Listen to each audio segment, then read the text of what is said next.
Imaginez un monde de forêts sans fin, de rivières puissantes et de plaines gelées. Ici vivent des tribus slaves, chassant, pêchant, cultivant des terres impitoyables. Des Varegs venus du nord suivent les fleuves, d'abord marchands, bientôt maîtres des routes, le fer contre les fourrures, et des esclaves. Le commerce se mue en pouvoir. En 882, Oleg de Novgorod prend Kiev et en fait sa capitale. Position stratégique, des quais de Kiev à la mer Noire et Constantinople. Comme toujours, la route de l'or devient l'outil de domination. À la fin du Xe siècle, Vladimir le Grand cherche une fois pour unir la Russe. Après avoir pesé les religions, il choisit l'orthodoxie de Byzance. 988, baptême collectif. Une nation renaît en un jour. Dôme, alphabet, loi. La Russe se lie à la brillante Constantinople. L'alliance est scellée par le mariage, prestige et nouvelles ambitions. Religion et politique marchent ensemble, l'ordre et les germes des futures discordes.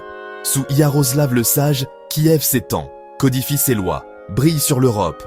Cathédrales, livres, murs, une capitale majestueuse. À sa mort, les fils se partagent la Russe et déclenchent des luttes fratricides. Novgorod, Vladimir Souzdal. L'unité se délite en un damier d'ambition. Premier choc mongol, alliance russe fragile, défaite cuisante. En 1237, la tempête revient. Batu-Khan déferle sur la Russe. 1240, Kiev tombe.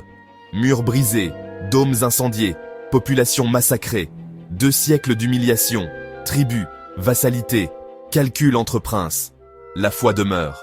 L'orthodoxie devient rempart culturel. À Koulikovo, Dmitri Donskoy prouve que la horde peut saigner. Puis, à Lougra, la horde recule. Le joug mongol s'éteint. Moscou grandit en collectant le tribut, en affaiblissant ses rivales. Ivan le Grand bâtit un État centralisé, cœur au Kremlin. Marié à l'héritière byzantine, il revendique Moscou comme 3e Rome. Son petit-fils, Ivan IV, grandit parmi complots et meurtres de boyards. À 16 ans, il devient le premier tsar. Pouvoir absolu, sacralisé. Kazan et Astrakhan tombent. La Volga s'ouvre, la Sibérie appelle. L'Oprichnina terrorise, exécute, confisque, purge la noblesse. En 1581, la rage tue son héritier. État agrandi, société brisée. Après Ivan, le temps des troubles, famine, faux Dimitri, invasion. Le peuple se lève, libère Moscou, réclame la stabilité. Michel Romanov inaugure 3 siècles de dynastie. L'État se reconsolide, franchit l'Oural, avance vers l'amour. Sten Karazine, vieux croyant, modernisé sans fracturer, échoue. Crise à la cour.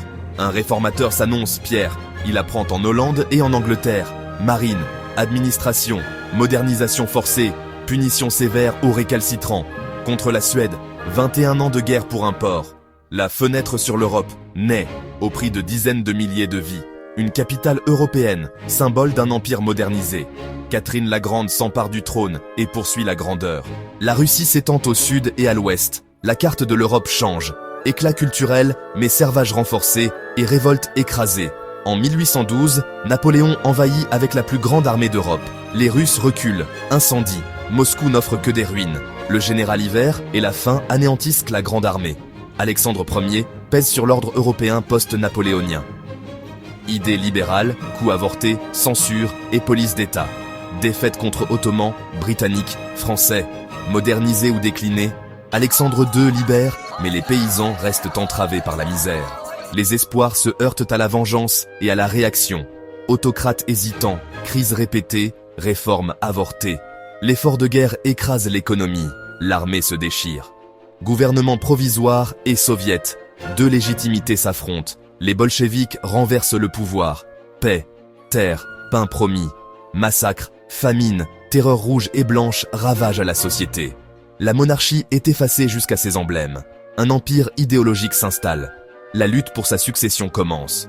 Par la machine du parti, Staline devient maître incontesté. Industrialisation fulgurante, famine meurtrière, millions de victimes. Procès truqués, officiers exécutés, intellectuels réduits au silence.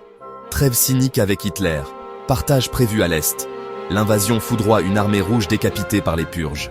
L'URSS vacille, mais tient par l'espace, l'hiver, la résilience. Le tournant, l'ennemi saigne à blanc sur la Volga. Victoire au prix de plus de 25 millions de vies. Deux superpuissances, un monde divisé, conflit par procuration. L'URSS brille dans l'espace, vacille à terre. L'Empire tient par les chars, perd les cœurs.